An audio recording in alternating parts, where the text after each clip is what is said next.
وہی سے مصطفیٰ کی شان کا آغاز ہوتا ہے۔ میری مراد اس سے عرفات مولانا ارشد ہے کہ وہ آئے اور آپ صلی اللہ علیہ وسلم کی شان بیان کریں۔ ابھی جو طالب علم تقریر کر کے گئے ہیں ان کے لیے عربی اول کی طرف سے 500 روپے کا انعام آیا ہوا ہے اور دوسرا 100 روپے کا ہدیہ آیا ہوا ہے، اور مولانا یحییٰ کی طرف سے بھی ان کے لیے 100 روپے کا انعام آیا ہوا ہے، وہ آیا اور وصول کر لیں۔ اور اسی طرح اسرائیل باغوان کے لیے عربی پنجم کی طرف سے 500 روپے کا انعام آیا ہوا ہے، اور مولانا یحییٰ کی طرف سے 100 روپے کا انعام آیا ہوا ہے، وہ بھی آئے اور لے لیں۔ جی شروع۔ السلام علیکم ورحمۃ اللہ وبرکاتہ۔ نحمده ونصلي على رسوله الكريم، اما بعد فاعوذ باللہ من الشیطان الرجیم، بسم اللہ الرحمن الرحیم، ورفعنا لك ذکرک، صدق اللہ العظیم۔ معزز سامعین کرام، میں نے آپ حضرات کے سامنے قرآن کریم کی ایک آیت کریمہ تلاوت فرمائی ہے۔ میں چاہتا ہوں کہ میں اس کے ضمن میں کچھ گفتگو کروں۔ ایک یہ کہ میں اپنے طرف سے نبی کی شان بیان کروں، اور ایک یہ کہ کوئی شاعر، کوئی ادیب، کوئی لبیب، کوئی مفکر، کوئی مدبر نبی کی شان بیان کرے، اور ایک یہ کہ خدا عرش پر خود نبی کی شان بیان کرے۔ میں چاہتا ہوں کہ میں آپ حضرات کے سامنے ختم الرسول کی وہ شان سناؤں جسے خدا نے عرش پر بیان کی ہے، کیونکہ خدا سے بڑھ کر نبی کی شان کوئی بیان نہیں کر سکتا۔ اسلام کے غیور نوجوانوں،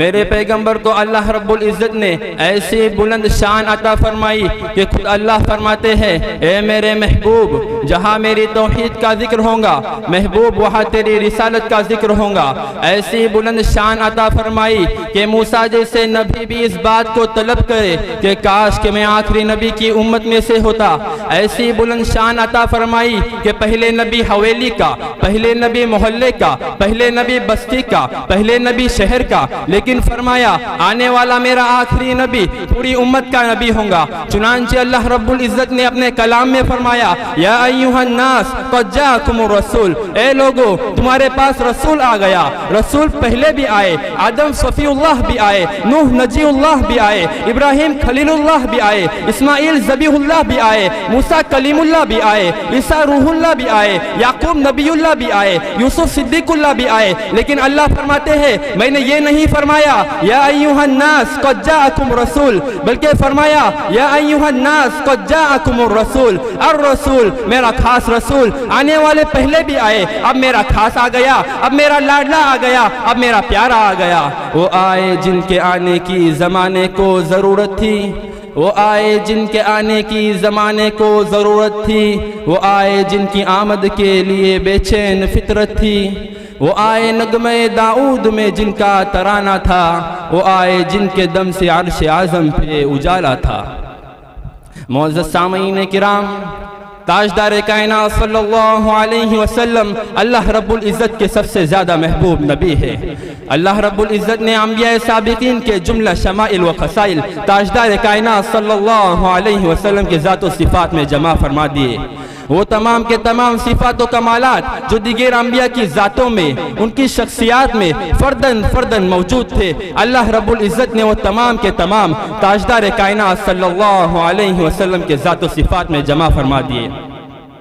اگر سیرت کا مطالعہ کیا جائے تو یہ بات اظہر من الشمس ہو جاتی ہے کہ گزشتہ تمام نبیوں کے کمالات اسی ایک ذات میں، گزشتہ تمام نبیوں کے معجزات اسی ایک ذات میں، گزشتہ تمام نبیوں کی امتیازات اسی ایک ذات میں۔ چنانچہ اللہ رب العزت نے 1,24,000 انبیاء کرام بھیجے، لیکن جو پہلے آئے وہ صرف نبی، آقا نبیوں کے نبی، جو پہلے آئے وہ صرف رسول، آقا رسولوں کے رسول، جو پہلے آئے وہ صرف پیغمبر، آقا پیغمبروں کے پیغمبر، جو پہلے آئے ان کے لیے صرف نبوت، آقا کے لیے ختم نبوت، جو پہلے آئے ان کی نبوت طفیلی، آقا کی نبوت ذاتی، جو پہلے آئے ان کی نبوت محدود، آقا کی نبوت لا محدود، جو پہلے آئے ان کے لیے کتاب اللہ، آقا کے لیے کلام اللہ، جو پہلے آئے ان کے لیے صرف امت، آقا کے لیے خیر امت، جو پہلے آئے ان کے لیے صرف امت، آقا کے لیے خیر امت۔ چنانچہ ان جملے صفات کو مولا قاسم نانوتوی رحمۃ اللہ علیہ دو جملوں میں بیان فرماتے ہیں کہ جہاں کے سارے کمالات نبی نبی میں ہے،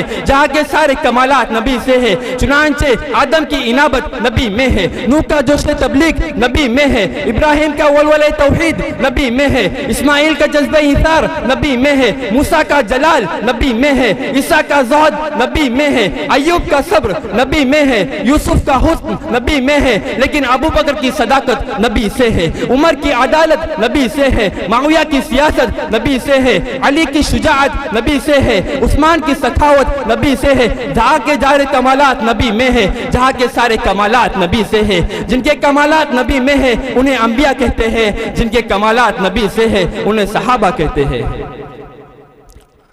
قرآن تیری رحمت کا دیوان نظر آیا،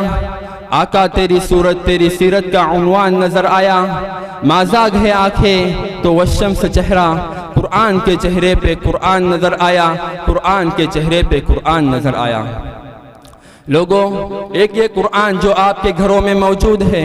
جس کی آپ تلاوت کرتے ہیں، اور ایک وہ قرآن جو مکہ کی گلیوں میں چلتا رہا۔ ہم کہتے ہیں یہ قرآن بھی اعلیٰ، وہ قرآن بھی اعلیٰ، یہ قرآن بھی بالا، وہ قرآن بھی بالا، یہ قرآن بھی نرالا، وہ قرآن بھی نرالا، یہ قرآن بھی حسین، وہ قرآن بھی حسین، یہ قرآن بھی سچا، وہ قرآن بھی سچا، یہ قرآن بھی رحمت، وہ قرآن بھی رحمت، یہ قرآن بھی برکت، وہ قرآن بھی برکت، یہ قرآن بھی عزت، وہ قرآن بھی عزت۔ اس قرآن میں یہ بات بنی، اس قرآن میں یہ بات بنی، اس قرآن نے برانائیاں، اس قرآن نے برانائیاں۔ وہ تو یہ بھی حسین جو 30 پاروں والا ہے، وہ بھی حسین جو والضحیٰ کے چہرے والا ہے۔